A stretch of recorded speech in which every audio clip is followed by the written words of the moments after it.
अगर आपके पास वर्डप्रेस की वेबसाइट है और आप इसकी लो स्पीड से काफ़ी परेशान हैं, तो आपकी परेशानी अगले ही कुछ मिनट में दूर होने वाली है, क्योंकि मैं आपको अब इस वीडियो में वेबसाइट की स्पीड आसानी से इम्प्रूव करने के कई तरीके बताऊंगा, वो भी बिना किसी प्लगइन को इंस्टॉल करें। क्योंकि फ्रेंड्स, प्लगइन इंस्टॉल करने से वेबसाइट का लोड बढ़ता है, और मैं यहाँ बात कर रहा हूँ वर्डप्रेस की वेबसाइट की।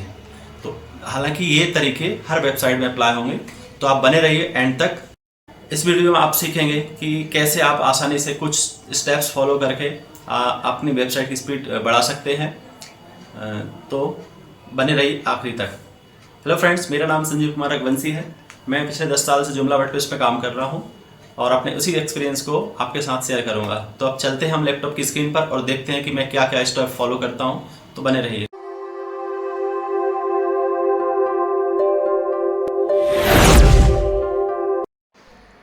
तो आ गए हम लैपटॉप की स्क्रीन पर। यहाँ पर मैंने एक आर्टिकल लिखा है वर्डप्रेस की वेबसाइट स्पीड के बारे में। इसको आप रीड कर सकते हैं। ये मैंने आपको डिस्क्रिप्शन में या ऊपर आई बटन पे दिया है। तो इसको हमने एक्चुअली वर्डप्रेस की वेबसाइट के लिए टारगेट किया था, लेकिन ये जो मैं मेथड आपको बताने जा रहा हूँ ये किसी भी वेबसाइट पर अप्लाई हो सकती है, क्योंकि ये हमने कोड में जाकर चेंज किया है। तो देखिए, सबसे पहले आपको पेज स्पीड वेबसाइट, ये गूगल का टूल है जिससे आप अपनी वेबसाइट को चेक कर सकते हैं। मैं अपनी वेबसाइट की चेक करके बता देता हूँ, क्योंकि मैंने मेरी वेबसाइट ऑलरेडी ऑप्टिमाइज है। देखिए, ये कुछ सेकंड्स का समय लेता है और ये बता देता है आपका डेस्कटॉप और मोबाइल दोनों मोड में। ये छोटे से माइनर से ये दिखा रहा है।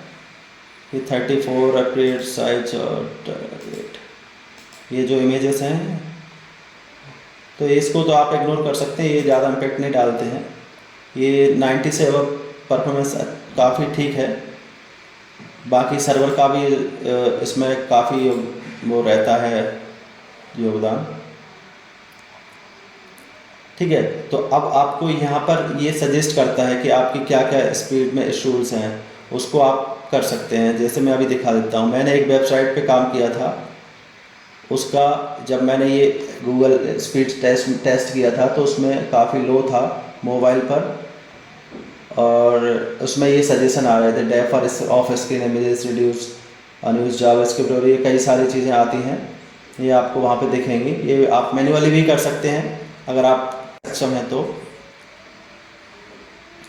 अब ये थोड़ा ये समझ लेते हैं कि अगर वेबसाइट की स्पीड क्या क्या उसके इम्पैक्ट होते हैं, मैटर क्यों करती है ये स्पीड। सबसे पहला होता है यूजर एक्सपीरियंस। जब विजिटर आपकी वेबसाइट पर आता है, when visitor load on your website they expect it load quickly, but slow loading website frustrate users lead to negative experience, user likely abandon a site that takes too long time. तो अगर आपकी website slow load हो रही है तो obvious सी बात है, user आपकी उतना वेट नहीं करेगा और वो किसी दूसरे लिंक पर ओपन करके दूसरी वेबसाइट कर एक्सेस करेगा। दूसरा है सर्च इंजन रैंकिंग। इस अगर आपकी स्पीड अच्छी नहीं है तो आपकी जो वेबसाइट है वो रैंकिंग डाउन रहेगी हमेशा आपकी, और उसका कन्वर्जन रेट भी उसका जो है लो रहेगा, क्योंकि ये इम्पेक्ट करती है आपकी डिजिटल पर। और मोबाइल एक्सपीरियंस भी उसका बेकार रहता है अगर आपका परफॉर्मेंस अच्छा नहीं वेबसाइट की। और कॉम्पिटिटिव एडवांटेज भी नहीं है। आपके कंपटीशन वेबसाइट की परफॉर्मेंस अच्छी है और आपकी लोड है तो वो इम्पेक्ट नेगेटिव होता है। ये देखिए, मैंने अपना स्क्रीनशॉट लगाया हुआ है। पहले ये 100% थी, अभी कुछ चेंजेस हुआ है। अभी मेन फोकस हमारा ये है कि अब हम क्या करने वाले हैं। तो हम कौन कौन से टॉपिक कवर करेंगे। Image file compression, image file को कंप्रेस करेंगे। कैशिंग टेक्निक यूज़ करेंगे। Code minification, content delivery network यानी CDN का यूज़ कर सकते हैं। डेटाबेस ऑप्टिमाइज कर सकते हैं। लाइट वेट थीम यूज़ करें। लेजी लोडिंग अप्लाई करें इमेजेस पर। ब्राउज कैशिंग, ब्राउज़र की कैशिंग हम अपने कोड से इनेबल कर सकते हैं। ब्राउज़र कॉम्प्रेशन, इतनी सारी चीज़ें करने वाले हैं। तो सबसे पहले ऑप्टिमाइज कंप्रेस इमेजेस को आपको बैकपी फॉर्मेट में यूज़ करना है। मैं जब से पहले मुझे जब पता नहीं था तो मैं जेपीजी और पीएनजी कोई भी यूज़ कर लेता था। तब मैंने जब इस रिसर्च किया तो मुझे पता चला कि उसको हमें ऑप्टिमाइज़ करना चाहिए। तो मैं सबसे पहले क्या यूज़ करता हूँ आपको बता देता हूँ।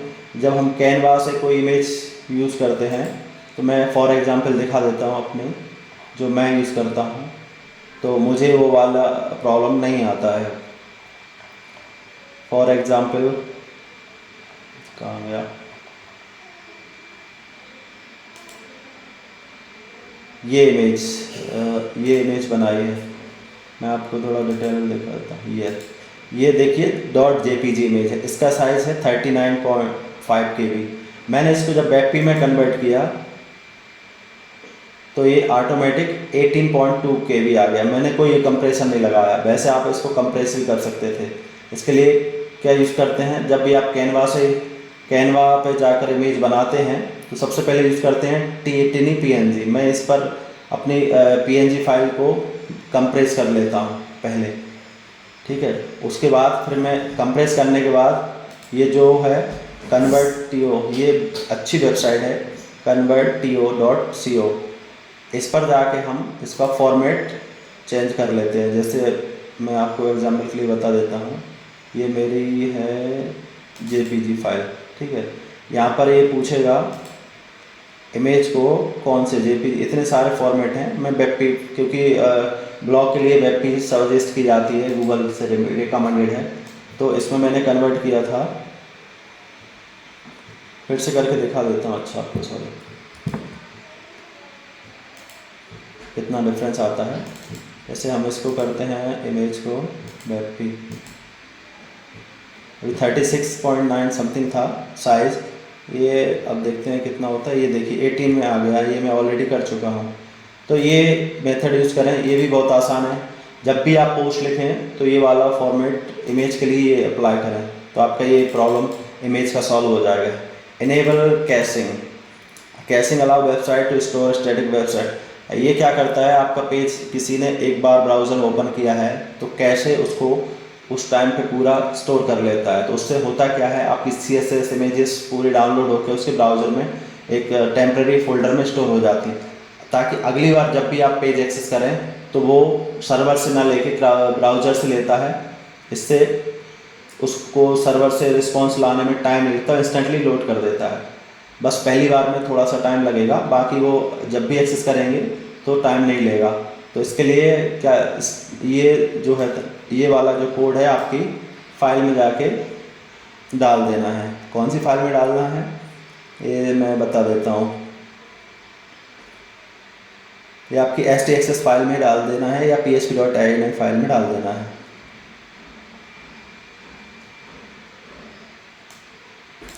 एक्चुअली ये है क्या, ये इसका कैसे का टाइम एक्सपायरी टाइम डाला हुआ है कि इतने टाइम तक ये कैसे रहेगा। जैसे ये वाला एक्सपायर इमेज जेपीजी इमेज को 1 ईयर तक स्टोर रहेगी जेपीजी, ये सब के लिए 1 मंथ और ये जो है टेम्परेरी डाला हुआ है।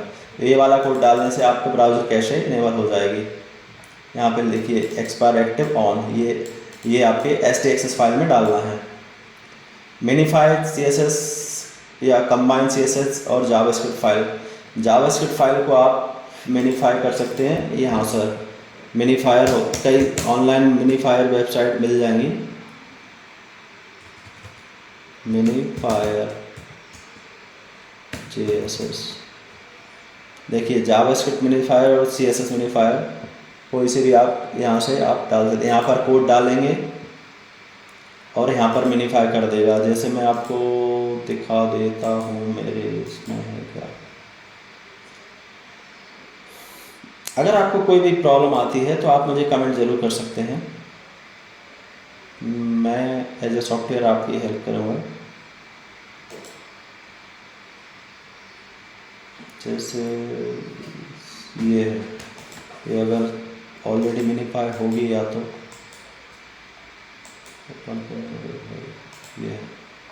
ये मिनीफाई नहीं है अभी, ठीक है।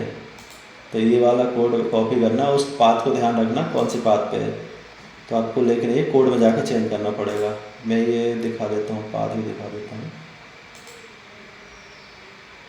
इसका पाथ है ये, राइट क्लिक करेंगे न्यू टैब में ओपन करेंगे तो आपको ये इतना ही आपके काम का है। तो ये फाइल आपको मिलेगी थीम्स के अंदर रियली सिंपल स्टाइल.cs। ऐप फाइल जिला से या सी पैनल से जाकर आप इस फाइल पर इस कोड को रिप्लेस कर देंगे। मेरी वेबसाइट में अभी ज़रूरत नहीं पड़ी इसलिए मैं कर नहीं रहा हूँ। और इस पर क्लिक करेंगे मिनिफाई CSS, तो ये कुछ ही सेकंड में कर देगा।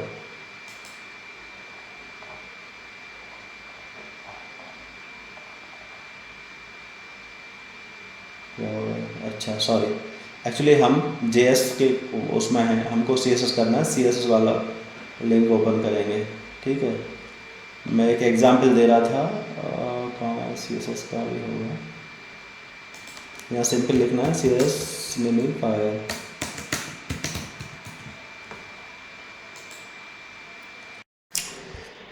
तो हमने इसमें डाला कोड और इसको मिनिफाई किया, तो ये इसने मिनिफाई करके दे दिया है। तो ये देखिए इसमें क्या होता है, स्पेस और लाइन ब्रेक का कोड हट जाता है, ये एक लाइन में कर देता है, तो इससे इसका साइज कम हो जाता है।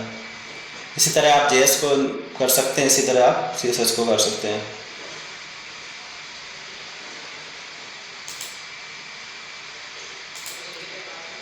अगला है यूटिलाइज कंटेंट डिलीवरी नेटवर्क। ये एक्चुअली थर्ड पार्टी सर्विस होती है जिससे आप अपनी वेबसाइट की इम्प्रूव कर सकते हैं। और एक सबसे फेमस जो चलता है CDN, इसको CDN बोलते हैं, क्लाउडफ्लेयर। ये फ्री भी होता है, कुछ अगर प्रीमियम वर्जन भी होता है, फ्री और पेड दोनों हैं। क्लाउडफ्लेयर, इस पर आप अपनी वेबसाइट को पॉइंट कर सकते हैं। ये एक्चुअली जैसे हम सर्वर डोमेन को पॉइंट करते हैं होस्टिंग से, इसी तरह ये अपने इसमें DNS लगाने पड़ेंगे, तो ये अपने फिर इसके थ्रू से होस्ट होती है। तो ये काफ़ी इम्प्रूव कर देता है आपकी वेबसाइट की स्पीड, तो आप इसका भी यूज़ कर सकते हैं। अगर इसका और डिटेल में वीडियो चाहिए तो आप मुझे कमेंट करें, मैं उसमें आपको बता दूंगा। डेटाबेस, और अब अगर आप वर्डप्रेस की वेबसाइट यूज़ कर रहे हैं तो आप वर्डप्रेस में अननेसेसरी या डीएक्टिव जो प्लगइन हैं उनको डिलीट कर दें, ताकि इससे आपके डेटाबेस के टेबल्स की कम हो जाएंगे, इससे भी आपकी वेबसाइट इम्प्रूव हो जाएगी। एक होती है लेजी लोडिंग। लेजी लोडिंग आप लगा देंगे अपनी वेबसाइट में। ये एक्चुअली क्या होती है कि आपके पेज में जितनी इमेजेस, जैसे ये विंडो है, इसमें कितनी इमेजेस एक साथ दिख रही हैं उतनी ही लोड करता है, बाकी इमेजेस जब आप इसको स्क्रॉल करेंगे तभी लोड करेगा।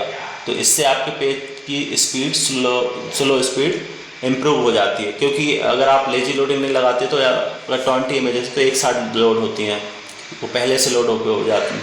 लेकिन अगर आप लेजी लोडिंग लगाते हैं तो वो लोड होने में, लेजी मतलब स्लो कर देता है, यानी कि लोड नहीं होने देता जब तक कि आपकी डिस्प्ले विजिबल नहीं हो रहा है। तो ये भी एक अच्छी टेक्निक है, इससे आप अपनी वेबसाइट की स्पीड काफ़ी इम्प्रूव कर सकते हैं। अब इसको लगाते कहते हैं, इसके लिए आप गूगल पे सर्च कर सकते हैं, या मैं बता दूं कि लेजी इक्वल टू ये HTML5 का कह सकते हैं, या बूटस्ट्रैप का एक फीचर है। आपको लिखना पड़ेगा लोडिंग इक्वल टू लेजी, ये आप इमेज IMG टैग में लिखेंगे बस, और ये आपका वो कर देगा जो आपको चाहिए। इसके लिए आई थिंक एक लाइब्रेरी यूज़ करनी पड़ती है, वो आप कर दें, या वैसे HTML5 में ऑलरेडी चलता है ये चीज़।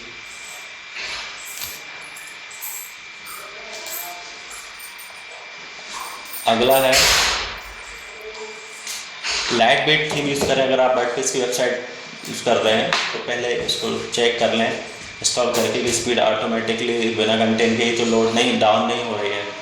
तो आप लाइट वेट, जिसमें इसका मतलब ये है कि सिंपल, जैसे मैंने तो डिफ़ॉल्ट थीम यूज़ कर रहा हूँ जो वर्डप्रेस में फ्री वाली थीम, इसमें कुछ भी नहीं है, ज़्यादा एनिमेशन और बहुत ज़्यादा ग्राफिक्स यूज़ होता है तो हैवी हो जाती है इमेज।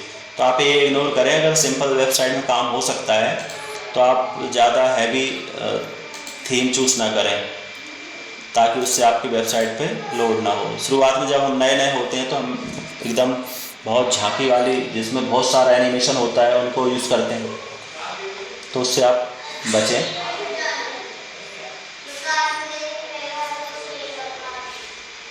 तो यही 7 स्टेप थी, एक बार पूरा समराइज़ कर लेते हैं। नंबर 1, आपको इमेज को ऑप्टिमाइज़ करना है। इमेज को ऑप्टिमाइज़ कैसे करना है मैंने बताई दी है। कंप्रेस करना है, वेब की फॉर्मेट यूज़ करना है, कैसे को इनेबल करना है। कैसे इनेबल करने के लिए आपको ये कोड आप कैसे एक्सेस फाइल में डालना पड़ेगा, और यही काम आपका कोई प्लगइन इंस्टॉल करेंगे वो भी यही काम करता है। उसमें कुछ एक्स्ट्रा फीचर दे देता है, लेकिन उससे आपकी वेबसाइट पे इम्पैक्ट पड़ सकता है। अगर आप ये प्लगइन यूज़ करने से बचना चाहते हैं तो आप ये कर सकते हैं। और मैं भी ये सजेस्ट करूँगा कि जितना मिनिमम प्लगइन्स में काम हो सकता है वो करें। और CSS में और JS को मिनीफाई करना है। मिनीफाई वेबसाइट्स किसी से भी यूज़ कर लें। बस एक चीज़ याद रखें कि आप अपनी वेबसाइट का जब भी ये कोड में चेंज करें, वेबसाइट का बैकअप ज़रूर ले लें, क्योंकि अगर इसका थोड़ा सा भी CSS JS में थोड़ा सा भी चेंजेस हो गया तो आपकी वेबसाइट पूरी की पूरी बर्बाद हो जाएगी, डिज़ाइन बिगड़ जाएगी। तो उसमें ये थोड़ा सा केयरफुली करना है। और CDN का यूज़ कर सकते हैं। अगर आपका ये सब करने के बाद मैं ये बोलूँगा लास्ट स्टेप में यहाँ पे जाएं। अगर आपकी वेबसाइट कंटेनर और हैवी है तो CDN का यूज़ कर सकते हैं, ये थर्ड पार्टी सर्विस है।